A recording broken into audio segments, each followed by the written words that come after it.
Olá, mestre dos dados, tudo bom? Meu nome é Emerson Antônio, sou arquiteto de dados da Firmanet e estou aqui tentando passar para vocês o melhor do conteúdo para que vocês possam literalmente fazer um melhor trabalho e se tornar um mestre dos dados. É isso mesmo, estou aqui para poder fazer você se tornar um mestre dos dados. E com isso, eu vou hoje continuar com a série Python, linguagem sucinta e absorvendo todo o conteúdo que vocês precisam para que você se torne um mestre dos dados. E vamos falar um pouquinho, eu acho que esse barulho do caminhão vai sair, mas se não sair, tudo bem, vamos continuar assim mesmo. E vamos falar um pouquinho hoje de quê? De tratamento de erros e exceção. Eu estou assim meio down, porque eu levantei esse ponto aqui de curiosidade ou esse ponto de informação crucial para um mestre dos dados, trazendo uma linguagem Python que é simples e deixando assim bem sucinto de quais são realmente as funcionalidades dessa linguagem que é primordial para você se tornar o mestre dos dados. E aí, com curiosidade, fui lá e levantei os notebooks e os códigos-fontes de todos os colaboradores da empresa onde eu trabalho que trabalha com Python. E você acredita que de tudo que eu encontrei, apenas 4% trabalha com tratamento de dados ou com tratamento de erros e exceções? Cara, eu falei, meu, puxa, como pode, cara? Agora eu entendo o porquê que nossos códigos dão tantos problemas em produção. Porque não tem um tratamento de erro, não tem uma validação. Meu, eu poderia estar mostrando aqui para vocês, com certeza, um TDD, código, você desenvolver um código a- pelos erros, né? Fazer um plano de erro e aí você desenvolver o seu código assim, em cima do plano de erro. Mas não é o caso, não é o caso, porque para você trabalhar com dados, fazer manipulação, tratamento, ETL e assim por diante, cara, você tem que colocar o pipeline de dados, você tem que colocar tratamento de erro, você tem que pelo menos garantir o mínimo da confiança e tratamento do seu código-fonte, das suas funções. E o tratamento de erro ele é necessário, realmente é muito necessário. Então eu vou passar para vocês aqui ó, somente o core, somente o grosso, a nata, para vocês terem uma noção de quanto é fácil vocês trabalhar com tratamento de erro e assim por diante começar a desenvolver cada vez mais códigos fontes em Python com qualidade e com estabilidade. É isso aí. E para você então que está aqui conosco, já aproveita, já dá o seu joinha, porque esse aqui realmente, quem souber, pelo jeito que eu estou vendo aqui na equipe onde eu trabalho, quem souber mexer com funções e trabalhar com tratamento de erro já vai estar uns 2 ou 3 passos na frente, porque o seu código-fonte vai estar muito mais estável do que outros muitos por aí. Com certeza, com certeza. Então já dá um joinha, já compartilha esse vídeo, pega esse vídeo aqui, coloca lá no grupo da empresa lá e fala assim, ó, olha aí, que coisa horrível. O que nós temos que fazer e nós não sabemos fazer. Olha só, ou sabemos e não fazemos, né? Também tem isso, sabemos e não fazemos. Tratar erro. Vamos lá, vamos começar com essa brincadeira, mas antes, você que está chegando agora, me perdoe esse desabafo, mas realmente é algo que eu percebi aqui, tratamento de erro é complicado, as pessoas raramente faz. Vou mostrar aqui para vocês rapidamente como fazer isso de maneira prática e simples. E já que você está chegando agora, já aproveita e se inscreve no canal, já liga o sininho, porque com certeza tem conteúdo e conteúdo que você pode usar imediatamente no seu dia a dia, toda semana, segunda, quarta e sexta, sem falta. E vamos lá, vamos parar de milongas e vamos para a brincadeira. Bloco de exceção. Cara, bloco de exceção é um negócio tão simples, meu. Você vai fazer o quê? Um try catch. Somente isso, cara. Um try exception. Ó, try catch. Tô ficando maluco. Try exception. Opa. Para. Isso. Aqui. Selecionar o kernel. Senão não vai. Roda ali. O que eu quero dizer? Você está falando dentro desse escopo. O que der errado aqui, você já está vendo que eu estou fazendo uma divisão por zero.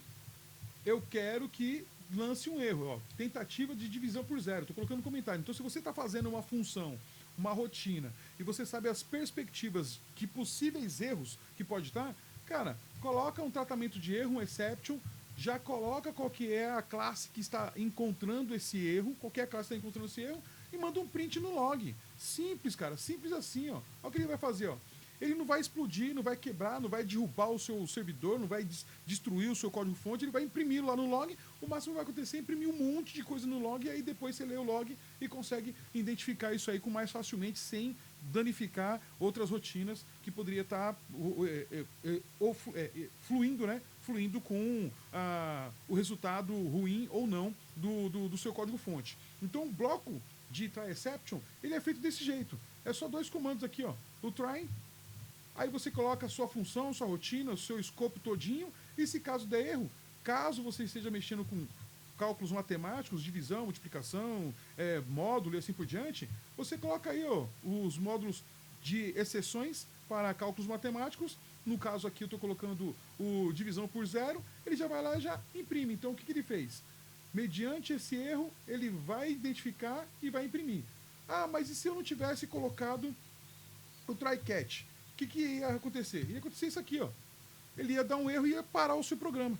Então vamos supor que você fez um programa que ele faz parte de vários outros programas. Ele ia fazer uma parada em cadeia. Ele ia derrubar em cadeia, dando esse aviso aqui, ó, divisão por zero. Aí vamos fazer a análise, vamos chegar à conclusão que o seu programa parou 3, 4 programas ao mesmo tempo. Isso é legal? Não, não é legal. E aí, com um tratamento de erro, você já resolve esse problema, vai para o log e não para programa nenhum, porque ele não explodiu um tratamento de erro para quebrando todos os outros processos. E com o módulo de erro aqui, apresentando aqui. Então eu só utilizei esse módulo de erro para cá e tratei o erro. Então a função aqui, na verdade, não é um cálculo aritmético, não é identificar qual que é o módulo. A função que nós tínhamos aqui é só separar um tratamento de erro, mais nada. Simplesmente assim. Beleza? Então vamos lá. Mas vamos supor que você queira fazer isso, mas devolver ou fechar algumas coisas, né? Como, por exemplo, vamos supor que você está lendo um arquivo. Nós já temos aqui um vídeo aí mostrando como que faz leitura e manipulação, escrita e leitura de arquivos. Vamos supor que você está lendo um arquivo e ele dá um erro no meio do caminho, porque, sei lá, o encode está errado, o arquivo é muito grande. Tem vários meios, né, de você ler o arquivo e dar erro. Você está lendo um arquivo e esqueceu e deu erro, e aí ficou o arquivo aberto. Vamos supor que você colocou isso em produção, e aí várias vezes foi tentar ler aquele arquivo e ficou um monte de arquivo em aberto em memória, vai estourar a memória do seu servidor. Isso não é legal. Então como que você faz isso? Por exemplo, estou lendo aqui um arquivo, nós sabemos como ler um arquivo e tudo mais, tanto é que eu estou usando o arquivo TXT, que nós criamos uma aula passada aqui, estou lendo ele, e aí ele vai me dar um erro, certo? Aqui ele vai me dar erro? Não, aqui ele não vai me dar erro porque nós temos o arquivo. Emerson, vamos deletar o arquivo lá, né? Deleta o arquivo, pronto. Vamos supor que ele tentou ler o arquivo e não conseguiu. Aí sim, né? Olha só. Aí ele entrou aqui no erro, né? Mostrou, imprimiu e fechou o arquivo se caso ele tivesse ficado em aberto em memória. Você entendeu? Ele foi lá e deu fechou o arquivo. Vamos supor que se caso eu estivesse tentando ler esse cara sem o tratamento de erro. Olha o tamanho do exception que ele ia me dar. Aí eu peguei aqui, ó, find not found, coloquei aqui, identifiquei o erro e tratei o cara. Simples assim, simples.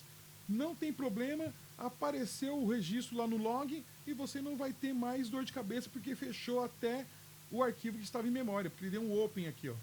Ele deu um open e fechou até um arquivo que estava em memória. Perfeito? Olha só, tranquilo, tranquilo. Mas nós temos também como provocar um erro, né? Bom, por exemplo, vamos supor que capturar um erro de... isso aqui eu já mostrei para vocês aqui. É como capturar um erro em sessão aqui, ó. Capturar um erro genérico. Como capturar um erro genérico? Vamos supor que você não saiba qual que é o módulo que está dando, né? Esse módulo aqui,